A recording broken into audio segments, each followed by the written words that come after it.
नमस्कार जी, आपका बहुत बहुत स्वागत है सिविल सर्विस पाठशाला .यूपीएससी में। आप सभी को जानकारी है कि हम पॉलिटी एंड गवर्नेंस कर रहे हैं और पॉलिटी एंड गवर्नेंस में हम लोग भाग 5 तक पहुंचे हैं और भाग 5 में हमने पिछले कल राष्ट्रपति का वर्णन किया गया है। आज हम देखेंगे तो आज हम भाग 5 का एक पार्ट है जिसको बोलेंगे कैग। कैग के बारे में जब हम वर्णन करेंगे इसको हिंदी में बोलेंगे नियंत्रक महालेखा परीक्षक। नियंत्रक महालेखा परीक्षक कैग के बारे में आज हम पढ़ने वाले हैं। अगर हम कैग का देखें कि कैग का संविधान के किस आर्टिकल के तहत इसका वर्णन किया गया है तो आर्टिकल 148 से लेकर अनुच्छेद 148 से लेकर अनुच्छेद 151 तक किसके बारे में वर्णन किया गया है, कैग के बारे में वर्णन किया गया है। अब प्रश्न ये उठ रहा होगा आपके मन में कि कैग का पद क्यों सृजित किया गया। मित्रों, क्या होता है कि लोकसभा है, राज्यसभा है और राष्ट्रपति को मिलाकर संसद बनती है। संसद में कुछ पैसों का जो आय व्यय जो होता है, जो पैसों का आय और व्यय होता है उसका अध्ययन करने का काम किसका होता है, कैग का होता है। वो जो पैसा है जो खर्च कहीं हो रहा है वो सही जगह खर्च हो रहा है कि नहीं हो रहा है, या उसका कहीं दुरुपयोग तो नहीं किया जा रहा है, या उन पैसों को कहीं अन्यथा कार्यों में तो नहीं लगाया जा रहा है। इन सब की जानकारी या इन सब का अध्ययन करना किसका काम है, कैग का काम है। इस सब का लिखा भी किसका काम है, कैग का काम है। और इसका परीक्षण यानी इसकी ऑडिटिंग करना भी किसका काम है, कैग का काम है, नियंत्रक महालेखा परीक्षक का काम है। मित्रों, अब हम देखेंगे कि क्या का जो वर्णन किया गया है आर्टिकल के तहत हम देखेंगे कि किस आर्टिकल में क्या कहा गया है और कैसे हमारा जो कैग चुना जाता है या नियुक्त किए जाते हैं, सॉरी चुने नहीं जाते, नियुक्त किए जाते हैं और कैसे हटाया जा सकता है। आज सबसे पहले देखेंगे तो हम देखेंगे अनुच्छेद 148 कैग का पद। अनुच्छेद 148 क्या बोलता है कि भारत के लिए क्या होगा, भारत के लिए कैग होगा यानी नियंत्रक महालेखा परीक्षक होगा। कब, किसके लिए, भारत के लिए होगा। और इसमें देखेंगे कि कौन होगा।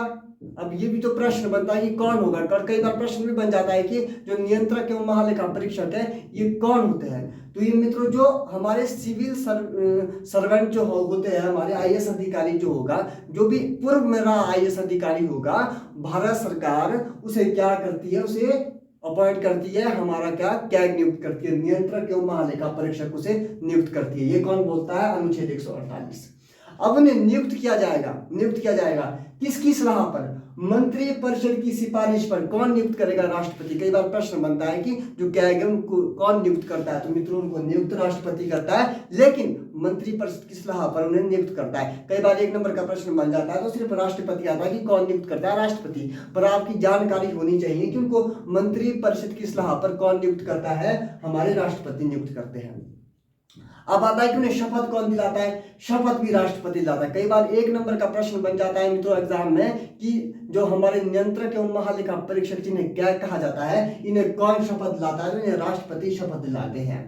अब आता है कि शपथ भी ले ली, लेकिन रहेंगे कब तक, आयु क्या है, क्या सीमा निर्धारित की है कि अगर आईएएस अधिकारी को हम पूर्व में जो आईएएस अधिकारी रहा है उनको अगर हम क्या बना दे, उनको हम कैग बना दे तो उनकी आयु क्या रहेगी, जब कब तक वो उस पद पर बने रहेंगे। मित्रों, या तो वो व्यक्ति 6 वर्ष तक रहेगा या 65 वर्ष तक रहेगा। इसका क्या मतलब है, मुझे कैग चुना जाता है या मैं या तो 6 वर्ष तक रहूंगा, या अगर मैं हो सकता है कि मेरी उम्र क्या है कि मैं 60 साल में कैग बनता हूं, लेकिन इसमें रिटायरमेंट की क्या है 65%, तो मैं 5 साल ही रहूंगा। हो सकता है मैं 59 वर्ष में क्या बन जाऊं, कैग बन जाऊं, तो मैं पूरे 6 वर्ष रहूंगा क्योंकि 6 वर्ष का तो पूरा कार्यकाल ही है। लेकिन अगर मेरा 6 वर्ष नहीं होता तो मैं 65 वर्ष अगर मैं पूरा करता हूं तो या फिर मेरे को 1 साल रहे उसमें, या मैं 5 साल रहूं या 6 साल रहूं पूरा, तो किस पे निर्भर करता है, या तो मैं 6 वर्ष लगा के आऊंगा या 65 वर्ष लगा कर आऊंगा, या तो मेरी आयु 65 वर्ष होनी चाहिए या जो 6 वर्ष का कार्यकाल है या वो मैं पूरा करता हूँ। तो इसमें अगर हटाने की बात आती है तो कई बार कॉन्स्टिट्यूशन पूछ लेते हैं कि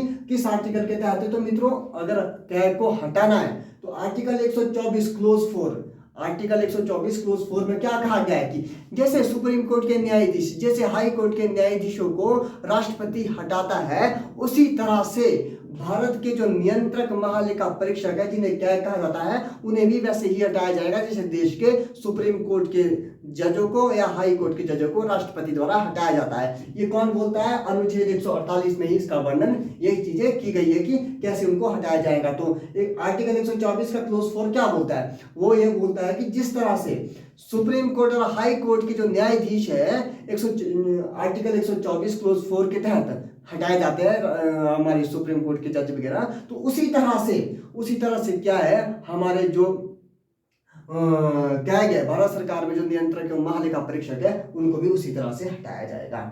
अगर अब देखिए हम कि कार्य क्या है, अनुच्छेद 149 क्या बोलता है, मैंने बोला ना 148 से लेकर 151 तक के बारे में कैग के बारे में वर्णन किया गया है। 149 क्या बोलता है, कैग के कार्य व शक्तियां। अब कैग के कार्य क्या है, एक तो लेखांकन वो लेखा परीक्षण का कार्य, यानी जो आय और व्यय हो रहा है, संसद द्वारा जो आय और व्यय हो रहा है, जो पैसा खर्च हो रहा है, कहाँ हो रहा है, किस काम के लिए हो रहा है, हुआ है कि नहीं हुआ है, उसका एक तो लेखा रखना है। दूसरा क्या है, लेखा परीक्षण, यानी उस काम की ऑडिटिंग भी करनी है कि वो जो पैसा आय व्यय हो रहा है वो लग सही जगह रहा है कि नहीं लग रहा है, कहीं अन्यथा कार्य में तो नहीं लग रहा है। इसका भी क्या है, इसकी ऑडिटिंग करना भी किसका काम है, कैग का काम है। तो मित्रों आपको क्लियरिटी हो गई होगी कि जो हमारे कैग है उनका कार्य क्या है। दूसरा क्या है, सार्वजनिक या लोक वित्त का संरक्षक। सार्वजनिक क्या है कि जो ये पैसा होता है मित्रों ये सार्वजनिक होता है, मतलब ये जनता का पैसा होता है। अब जनता का पैसा इसको लोक वित्त भी बोलते हैं, या सार्वजनिक पैसा भी आप कह सकते हैं, या सार्वजनिक राशि भी कह सकते हैं। अगर उन पैसों का सही जगह उपयोग नहीं हो रहा है तो इसका क्या संरक्षण, इसका संरक्षक कौन है कि सही जगह पैसा लगना चाहिए, वो जो संसद द्वारा पैसा खर्च किया जाता है उसका संरक्षक भी कौन है, हमारे कैग है। भारत सरकार का नियंत्रक महालेखा परीक्षक इसकी जिम्मेदारी लेता है, इसके संरक्षक है। दूसरा, कई बार एक नंबर का प्रश्न बन जाता है मित्रों कि इसके बारे में बी आर अम्बेडकर ने एक बार कहा था, बी आर अम्बेडकर ने इसके बारे में कहा था कि जो कैग है, कैग संविधान में सबसे महत्वपूर्ण पद है। बी आर अम्बेडकर ने क्या कहा था, कई बार स्टेटमेंट आ जाती है कि संविधान में यह कैग संविधान में सबसे महत्वपूर्ण पद है। ये स्टेटमेंट किसकी है, तो मित्रों बी आर अम्बेडकर ने इसके बारे में कहा था कि संविधान में सबसे महत्वपूर्ण पद है। दूसरा, आय व्यय की देखरेख करना। मैंने आपको बता दिया कि संसद द्वारा जो आय व्यय किया जा रहा है, जो खर्च किया जा रहा है या लिया जा रहा है, वो पैसा कहाँ से लिया जा रहा है, कहाँ खर्च किया जा रहा है, इसकी देखरेख भी कौन करते हैं, हमारे क्या करते हैं, नियंत्रक महालेखा परीक्षक करते हैं। अब मित्रों हम देखेंगे इसमें कि क्या हुआ था, आर्टिकल 149 के तहत ही देखना है आपने कि 1976 में क्या हुआ था। 1976 तक तो क्या हो रहा था कि लेखांकन और लेखा परीक्षण का काम क्या ही कर रहा था, केंद्र का भी और राज्य का भी कर रहा था। लेकिन बीच में क्या होता है 1976 में क्या करता है, सिर्फ और सिर्फ राज्य का लेखा परीक्षण, वो 1976 के बाद राज्य का ही लेखांकन और लेखा परीक्षण का काम करता है। क्या करता है कि कैग से केंद्र सरकार, हमारी भारत सरकार क्या करती है, लेखांकन का काम वापस ले लेती है। इसमें क्या होता है कि राज्यों में तीव्र विरोध होता है इस बात का। राज्य किस बात पे विरोध करती है कि अगर केंद्र सरकार ने कैग से लेखांकन का काम वापस ले लिया तो हमारा लेखांकन का काम कौन करेगा, यानी उसका लेखा जोखा कौन रखेगा, क्योंकि परीक्षण तो किसने करना था, कैग नहीं करना था, राज्य का भी और केंद्र का भी। लेकिन इसमें लेखांकन जो लेखा जोखा रखने वाली बात हो रही थी, इसमें केंद्र सरकार ये कह रही थी कि राज्य अपना लेखा जोखा खुद करे और केंद्र सरकार अपना लेखा जोखा अलग करे। लेकिन राज्य ने इस बात पे इसका तीव्र विरोध किया कि राज्य कहता था कि राज्य ने ये कहा, मिलकर सभी जितने भी राज्य हैं हमारे भारत में, उन्होंने कहा कि हमारे पास इतना इंफ्रास्ट्रक्चर नहीं है, मूलभूत ढांचा नहीं है। दूसरी बात, हम आर्थिक रूप पे इतने मजबूत नहीं है कि हम इस तरह की व्यवस्था क्या कर सके, राज्य के अंदर स्थापित कर सके। ये कब की बात कर रहा हूं मैं, 1976 की बात कर रहा हूं। तो जब विरोध हुआ इस बात का तो क्या किया गया, कैग द्वारा या भारत सरकार द्वारा जो राज्य का लेखांकन और लेखा परीक्षण का काम था, ये जो लेखा जोखा रखने का ऑडिटिंग का काम था, वो तो कैग के पास ही दिया गया। लेकिन केंद्र सरकार ने क्या किया, लेखांकन का काम केंद्र सरकार ने 1976 के बाद किसी और से करवाया और परीक्षण का काम, लेखा परीक्षण का काम किसी और से कराया। तो जब 1976 के बाद मैंने आपको बताया राज्य का काम, तो राज्य का और काम किसने किया, लेखांकन का भी और लेखा परीक्षण का भी कैग ने।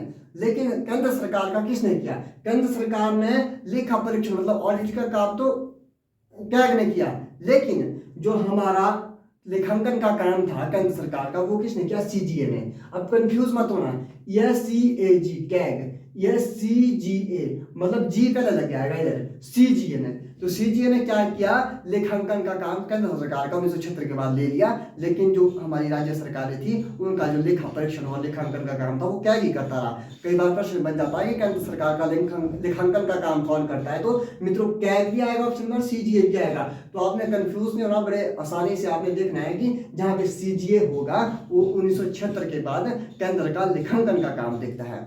तो इतना क्लियर हो गया। अब देखेंगे हम अनुच्छेद 150। अनुच्छेद 150 क्या बोलता है, केंद्र सरकार अपने खातों का मतलब केंद्र सरकार के जो खाता है उसका प्रारूप किस लेखा प्रारूप में रखा जाएगा, उसका जो प्रारूप है, जो केंद्र सरकार के जो क्या है खाते हैं, उसका जो लेखा प्रारूप है वो कहाँ रखा जाएगा, ये भी कौन तय करेगा, कैग तय करेगा। तो कई बार प्रश्न पूछा जा सकता है कि आर्टिकल 150 क्या बोलता है, ये बोलता है केंद्र सरकार का जो खाते हैं भाई उसको किस प्रारूप में रहेंगे, किस लेखा प्रारूप में रहेंगे, ये भी तय कौन करेगा, कैग तय करेगा। कैग भारतीय लेखा परीक्षक तय करेगा, नियंत्रक महालेखा परीक्षक तय करेगा। फिर आ जाता है कि अनुच्छेद 151, अनुच्छेद 151 क्या बोलता है, 151 अनुच्छेद 151 क्या बोलता है, कैग राष्ट्रपति को रिपोर्ट सौंपता है। क्या करता है कि जो लेखांकन है या लेखा परीक्षण है, यानी जो लेखा जोखा है और ऑडिटिंग की जो रिपोर्ट है वो क्या करता है, क्या किसको सौंपता है, राष्ट्रपति को सौंपता है। जब राष्ट्रपति को क्या रिपोर्ट सौंपेगा तो राष्ट्रपति कहाँ रखेगा, तो राष्ट्रपति रखता है संसद में। राष्ट्रपति कहाँ रखेगा, संसद में रखेगा। और संसद क्या करती है, संसद अपनी तसल्ली के लिए उस रिपोर्ट की जांच किससे करवाती है, PAC public account committee, public account committee से संसद क्या करती है, इसका क्या नाम है अपना, इस रिपोर्ट की जांच करवाती है। और जो पब्लिक अकाउंट कमेटी का जो अध्यक्ष होगा वो विपक्ष की पार्टी से होगा, ये हमेशा आपने याद रखना है। जो पब्लिक अकाउंट कमेटी का जो अध्यक्ष होगा वो विपक्ष से होगा। तो मित्रों इतना अच्छी तरीके से हमारे देश की डेमोक्रेसी है। क्या बोलता है आर्टिकल 51 कि क्या करेगा, अपनी रिपोर्ट राष्ट्रपति को सौंपेगा और राष्ट्रपति उसको संसद में रखवाएगा और संसद उसकी जांच करवाने के लिए, ताकि एक उसमें क्या है पारदर्शिता बनी रहे, इसीलिए उसकी जांच करवाने के लिए किससे जांच करवाता है, पब्लिक अकाउंट कमेटी से कि वो पैसा सही जगह लगाए कि नहीं लगाए, कैग ने सही रिपोर्ट बनाई है कि नहीं बनाई है, इसकी जांच कौन करता है, पब्लिक अकाउंट कमेटी। और जो पब्लिक अकाउंट कमेटी का जो अध्यक्ष होगा वो हमेशा विपक्ष की पार्टी से होगा, ये याद रखना है। तो आज हमने जो मित्रों पढ़ा है वो आज हमने कैग पढ़ा है कि कैग का पद क्यों है, काम क्या है, हटाया कैसे जा सकता है, ये इसकी शक्तियां क्या क्या है, ये सारी चीजें हमने आज भाग 5 संघ यूनियन जिसे कहा जाता है इसके माध्यम से या वीडियो के माध्यम से आज हमने इसको कंप्लीट किया है। कल किसी नई वीडियो के साथ मिलेंगे, आज के लिए इतना ही, धन्यवाद, थैंक यू।